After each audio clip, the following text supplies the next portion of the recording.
Tensions are flaring between two nuclear-armed neighbors, India and Pakistan, as both sides trade accusations over drone and missile strikes.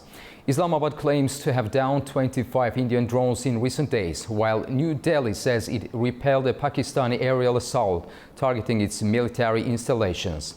The violence reached a grim climax yesterday with an Indian strike that reportedly killed at least 31 people in Pakistan's Punjab province and Pakistan-administered Kashmir. In response, Pakistani Prime Minister Shehbaz Sharif vowed retaliation, stating, quote, "We will avenge the blood of our innocent martyrs." What's behind this rapid escalation? Could this lead to a broader military confrontation, or is there still space for de-escalation and diplomacy? This is Context. I'm Bakhtiyar Hasanov, and joining me today are two insightful voices. From Sao Paulo, we have political analyst Diogo Castro Silva, known for his research on conflict dynamics in South Asia. And from Islamabad, we are joined by Farhad Asif, president of the Institute of Peace and Diplomatic Studies. Welcome to the program. Thank you so much. Hi, thank you. Thank you very much. Farhad Asif, what do you make of this recent spike in drone and missile activity between India and Pakistan? Is this a tactical escalation or a sign of something broader? Thank you so much for inviting me to this conversation. This is an important times. We have been looking at and monitoring the developments that are happening between both Pakistan and India. It is a challenging time. What I see is that it is the escalation which was done since many years, since 1971, a war between both Pakistan and India, where we had, we lost our one part of Pakistan and it became Bangladesh. At that time, Pakistan military also both sides could not be able to restore their peace together.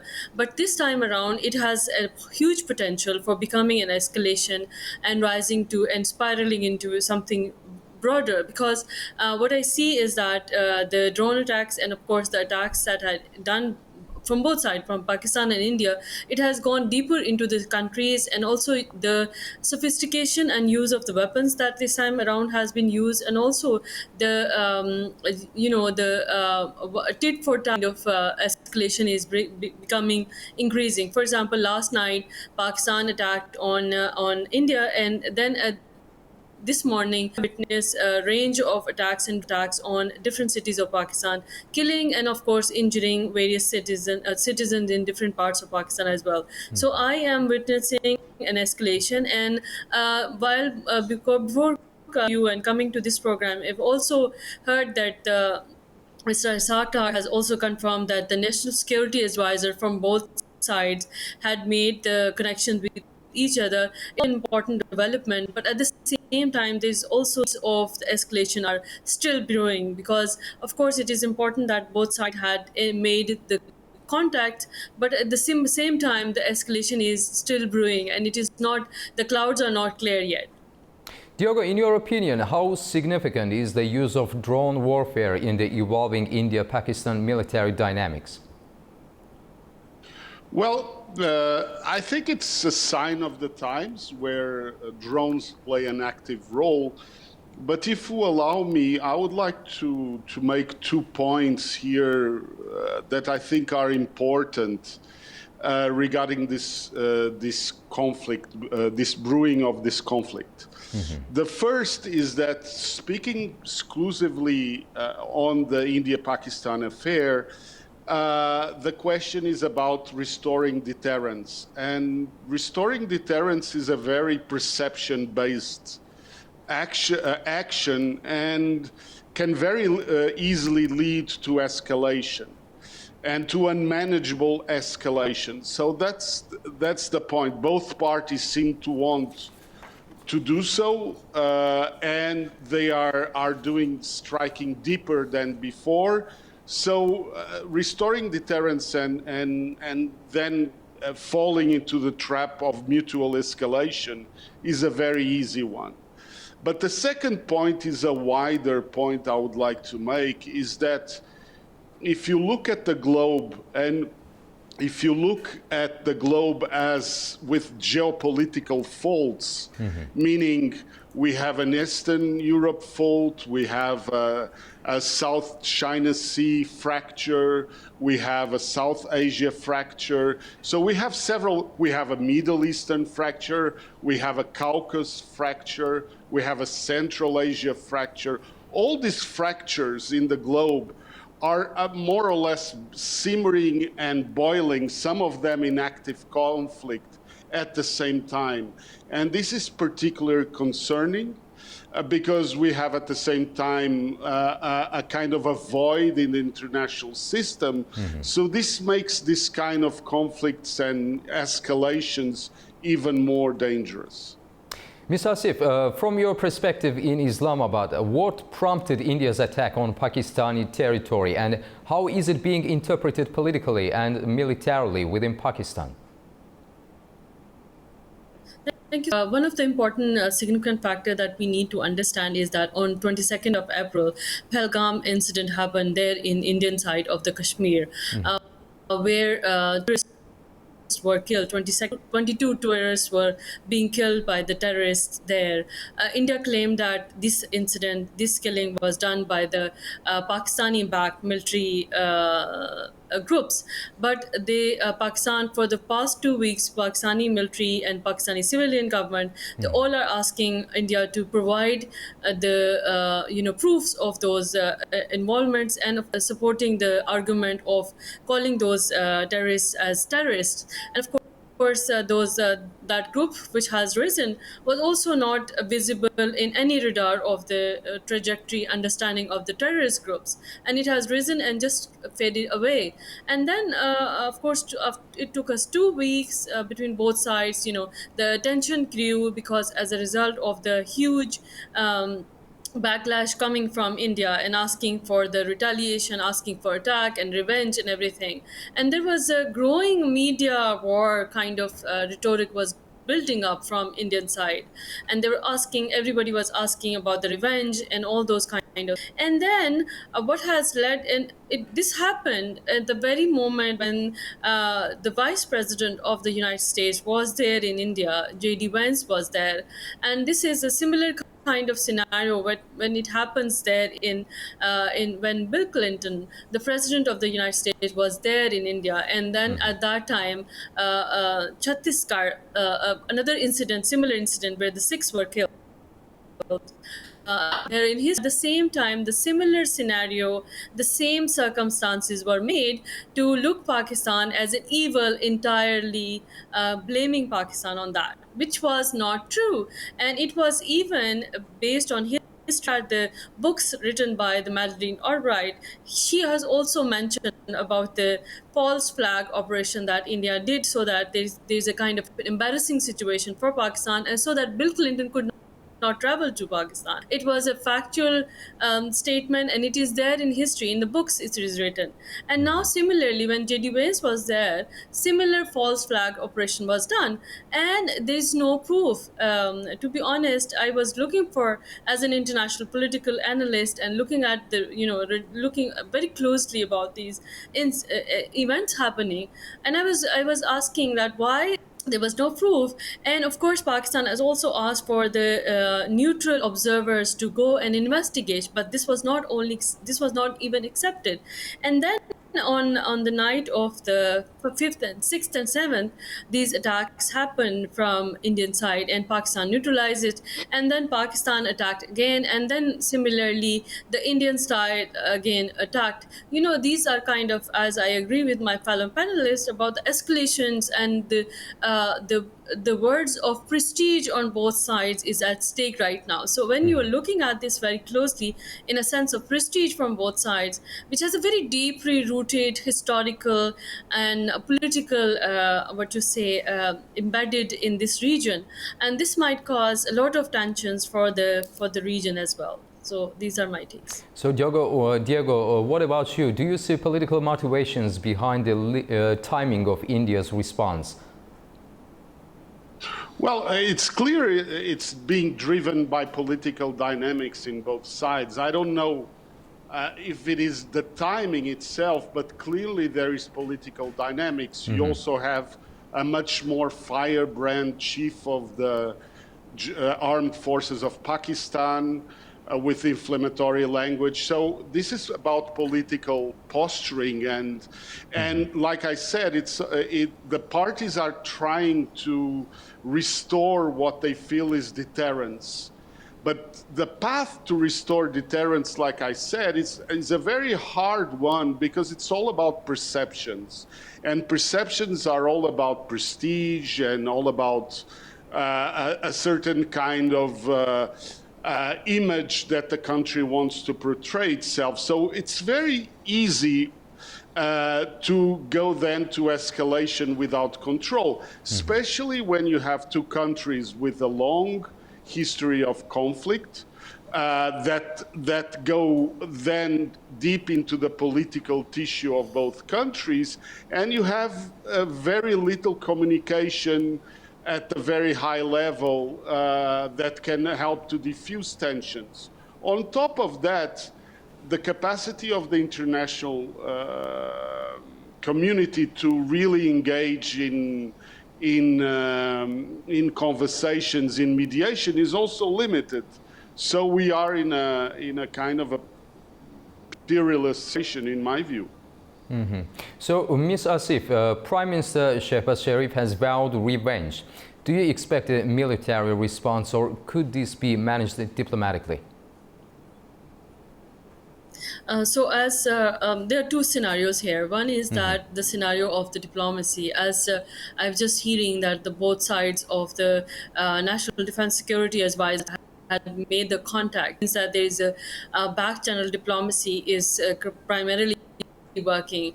I've also witnessed that Iran's foreign minister was there in Delhi, and earlier I have also seen the Saudi foreign minister was there.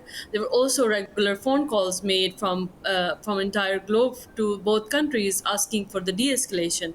So I think that there is a chance of the de-escalation depending upon the fact that who make the call and how value that call is being considered from both Delhi and Islamabad. Then the second scenario is, of course, which is not likable, is about the escalation of the conflict, which is not primarily accepted by both people on both sides. If you look at the governments or the nations or people, primarily when you look at both sides, they are not really want to engage in a full-scale conflict at this point in time when both sides, if you look at the development indicators, we have a worst case scenarios. We have, although economic indicators are very high from the Indian side, but at the same time poverty level indicators are growing very low. Pakistan, on the other hand, has its open military front there in other side of the border, western side. Pakistan is facing high level of the military infiltration of the terrorists coming from the Afghanistan side. So at this point in time, looking at the growing military conflict from Pakistan side, I would not like to say and agree on that, because Pakistan cannot open two fronts at the same time. Afghanistan, of the terrorists, we are facing a lot of infiltrations and killings of our armed forces on that side. So opening of another border or escalation border might not be in the calculus of their own internal dynamics. And similarly, at the Indian side, if you look at them, though politically, when you look at their current the election campaigns, and most of the time when you look at BJP and its Hindutva designs, they utilize these kind of words, slogans of Pakistan in their political campaigns most of the time. So BJP is losing most of its dominance there in the election. So primarily what I see is that is more political, but at the same time what I see is that a balance of diplomacy. There might be an escalation in the conflict depending on the fact that how it is being viewed or perceived, or the engagement from the global community might be made there. But I don't see that there's a kind of a global community, as my fellow Diego is also sharing, that this of the global order is not primarily at that stage which was there behind, 10 or 20 kind of 15 years ago, where there was leaders or the people who are the position in power to reduce such kind of conflicts. If you look at Russia, Middle East, and many other wars recent happening, I don't see that this being de-escalated. And United Nations, with recently disengagement of the US and many other global powers, not showing the trust on the UN, I foresee there's a kind of I see a more escalation of the conflicts of such types. So, Mr. Silva, how does international law treat attacks like this, especially when they cause civilian death in disputed or semi-autonomous areas? Well, the international community has always acted and enacted in the prior two conflicts. When you had an established global order, there were penalties, looming for any other party that engaged itself in unlawful or acts. Now, the question is that the present stage of the international order is a kind of void. So how do you try to convince both parties on acts that contribute to escalation, for example, or other? It's a very hard situation. For example, you pick the United States. The United States at the moment does not even have a full-time Secretary of State or a full-time national security advisor. So how do you engage in this kind of conversations is very hard. And furthermore, like I started by saying, you have all these conflicts brewing at the same time, which means that also the capacity of the international order to try to bring de-escalation is also limited by the sheer amount of issues that are arising at the same time. And so it makes the situation less controllable. And like I said, the question of civilian deaths and so forth can then contribute, because they happen when they are attacks. Not everything can be controllable by both militaries. So this is the kind of events that then can fuel further escalation without much capacity of the international community to intervene in a very active fashion. So, Ms. Asif, in your opinion, what has been the international reaction so far from Washington, Beijing, or the United Nations, and does it matter in this conflict? Thank you so much. This is a very important question of asking about the United Nations and many other countries who are, party to such kind of conflicts to happen. In fact, over the years, what we have witnessed is that the United Nations, China and U.S. and then Russia, these global powers had remained into loggerheads with each other, creating the proxies and creating the spaces for building up the proxies and leading up to the wars. If you look at that, this entire conflict that you're witnessing right now, brewing and growing with this full scale, I see that it's not just happened day. History of the wars that began in maybe end of the Cold War, and it's continually been supported by each other. I mean, if you look at India, it's a military might that has been built by the with the support from the US and with the support from the Western powers. And again, Pakistan has been also engaged in wars by the US, and then later the China US Cold War that's ongoing. There's a push and pull factors from both sides, where there are chances of taking the sides at the same time, but at the same time there are also chances of not taking sides. And both sides, Pakistan and India, has been into building their military mights for the past several decades, involving themselves to development what was required. But at the same time, if you look at the international community, their role or international law, the role has not been played. Recently, both Pakistan and India had opted for ceasefire when the Yes. recently Pulwama incident happened in 2019 with the where the fighter jet was crashed, and one of the pilot was taken as a prisoner of war. And then at that time there was a chance of the de-escalation, and both sides LOC was kind of controlled escalation. But after it was not ending. The 5 years ceasefire agreement that was done, but then it was almost 4 years, and we had not been able to that truce was not been able to sustain itself, based on the fact that how things were brewing from both sides. Multilateral level, Pakistan and India became could not been able to sit down with each other for dialogue, for interaction, for understanding.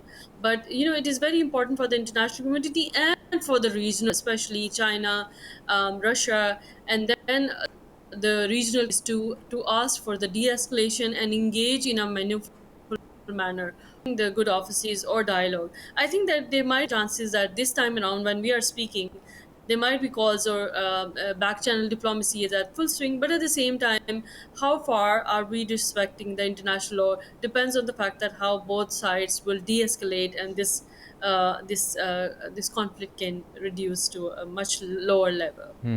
Diogo, this question is also important. With nuclear capabilities on both sides, how concerned should the global community be about a miscalculation?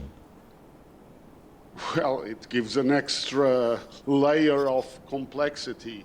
Up to this moment, nuclear powers have shown restraint, even when engaged in conventional conflicts. But the danger is also there, especially when, people have to understand that the Cold War between the United States and the Soviet Union, based on nuclear deterrence, was something very studied and researched, and had very standard procedures that meant to give predictability to both parties. Both parties were very stable in that regard, and even with all of those instruments, we had at least two major points where nuclear war was possible. Of course, the Cuban Missile Crisis, and then in the 80s, when the Soviet radars misinterpret an information. And in both moments, we were very close to a nuclear conflict.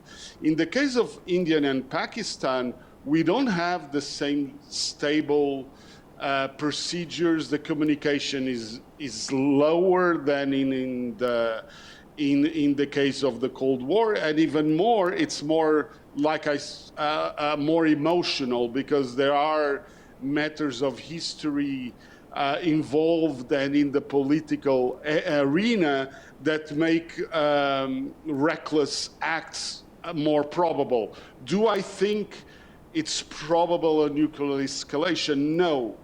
But do I think that that is a danger? And even if there is a low probability, is something we should be very concerned? Yes. And do I rule it out? Also no. Because we know how conflicts start. We never know how conflicts end. And we are not yet in a path to de-escalation. So this is an additional reason for concern for all of us. Mr. Silva, Ms. Asif, thank you both for this discussion. We truly appreciate your time. Thank you. Thank you very much. Thank you. Thank you. A big thank you to my guest, political analyst Diogo Castro Silva from Sao Paulo, and Farhad Asif, president of the Institute of Peace and Diplomatic Studies from Islamabad. This has been Context. I'm Bakhtiyar, and see you next time.